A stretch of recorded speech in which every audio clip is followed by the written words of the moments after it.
Excuse me, man. All right. This is the edge of the ovary. Yeah, no kidding.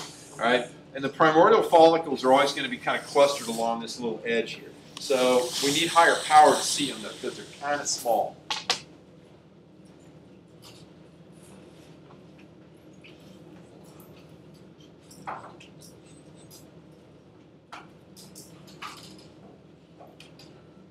Okay.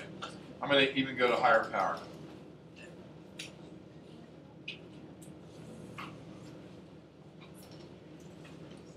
See? Let me find them here. I want to find a nice little patch here. Okay, this will work. Let me. I was looking at this slide earlier. It was perfect. Let me back off of power. Now I can't see what I want to show you guys. Oh, maybe I should. Yeah, let me find the good ones here, because I don't want you to be confused. Oh, here we go. All right, you see all these little, just kind of nondescript little round things right here along the edge of the ovarian wall? Those are these little structures called primordial follicles, and I'll show you what they look like in higher power, because they're just little round kind of structures, right? Here, see all these things? They're all kind of clustered together. They're just sort of round. They've got maybe a little nucleus in the center, something like that. It's just where the pointer is, just inside the cell boundary layer there. You see they're all in clusters and things. Those are primordial follicles, and that's what you got hundreds of thousands of in your ovaries. But on a monthly basis, a few of them begin to undergo some differentiation and become what are called primary follicles. Right? So let's see if we can find a primary follicle. So these guys right here, or these girls right here, I guess we should not be sexist here. These structures right here are primordial follicles. I like that word primordial. It just sounds so kind of, new. Primordial. Yeah, always at the edge. Yeah. Then what happens, I'm going to have to go back a power to scan here. Then what happens is a few of the primordials get a little bigger. And let me see if I can find a nice primary on here.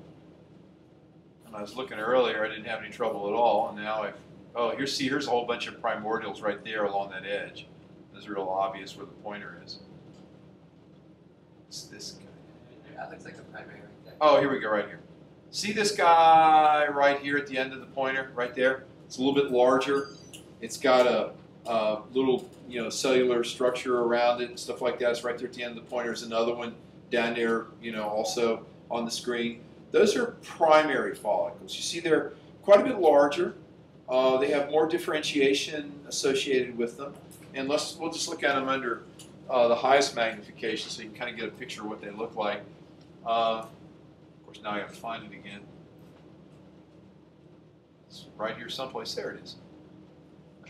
Just a bigger structure.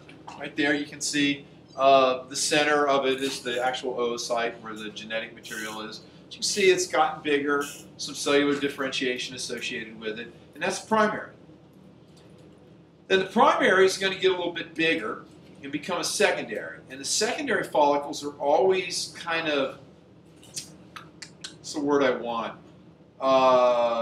identified by the development of this space in the center called an antrum.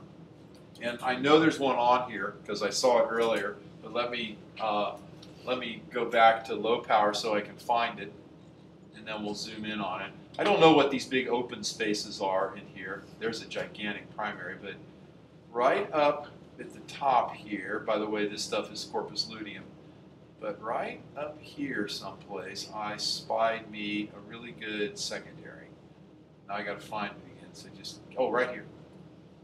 So this, don't worry about these two big things because I don't even know what they are.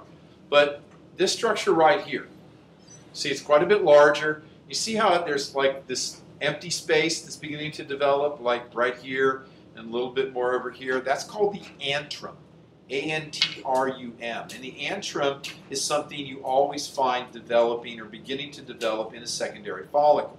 Here's the actual oocyte right here. You can see pretty clearly this thing called the zona pellucida. You can sort of kind of see the beginnings of the corona radiata. But this larger structure, which has the beginnings of the structure called the antrum, that's a secondary follicle. So you see it's just bigger. Right? Now we're probably like day, I don't know, 12, maybe not 10, 11, 12, something like that. And then this structure is going to eventually develop into a larger structure called a mature follicle. And there's one on this slide as well, if I can find it again. That's kind of one right there. Let me see if I can find a little better one. That might have to suffice. Let's see. That one doesn't look so good. All right, let's go back up to this one. So this structure right here, and let's look at it under a little bit more magnification.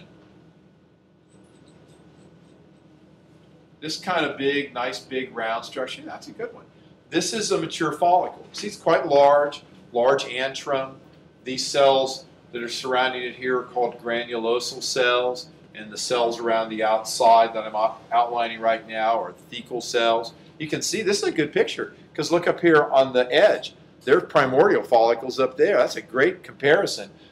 We started with these little things. We end up with this in 14 days. Pretty amazing, right? So we've got the corona radiata, this crown of cells here. You can see the zona pellucida real prominently displayed right there. So this whole structure, just this that I'm outlining with my pointer, that's what gets released at ovulation. Everything else stays behind and develops into this thing called the corpus luteum. Well, it just so happens, cleverly enough, that there's a corpus luteum on this slide. And it is very just like, really, that's it? Right? Doesn't look like much, and I'm going to show it to you under low power because it's such a big structure. I'll show it to you right now.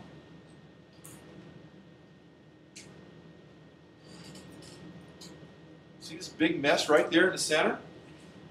That big thing that fills the whole slide?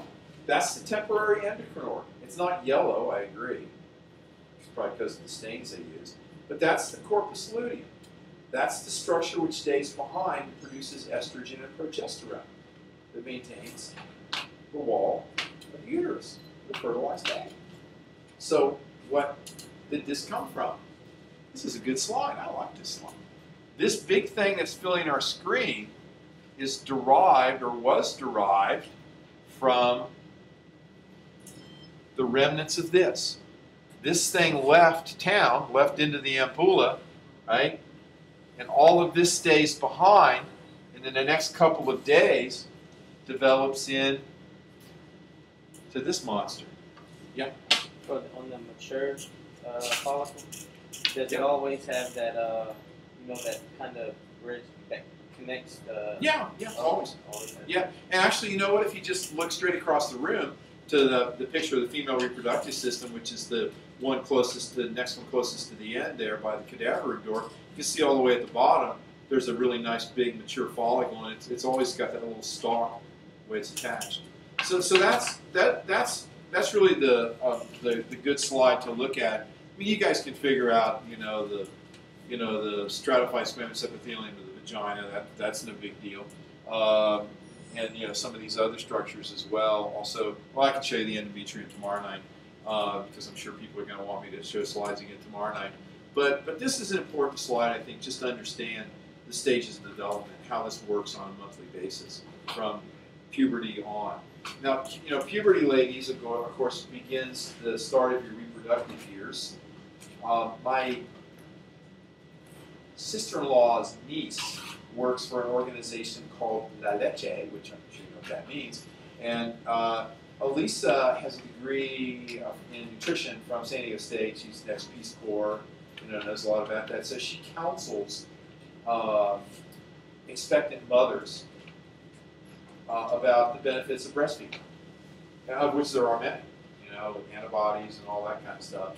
But I don't know, about a year ago, maybe I don't know, at the holidays or something, I was over in El Cajon at the, family, whatever it was, they were I can't remember. Anyway, so Elisa and I and my nephew's wife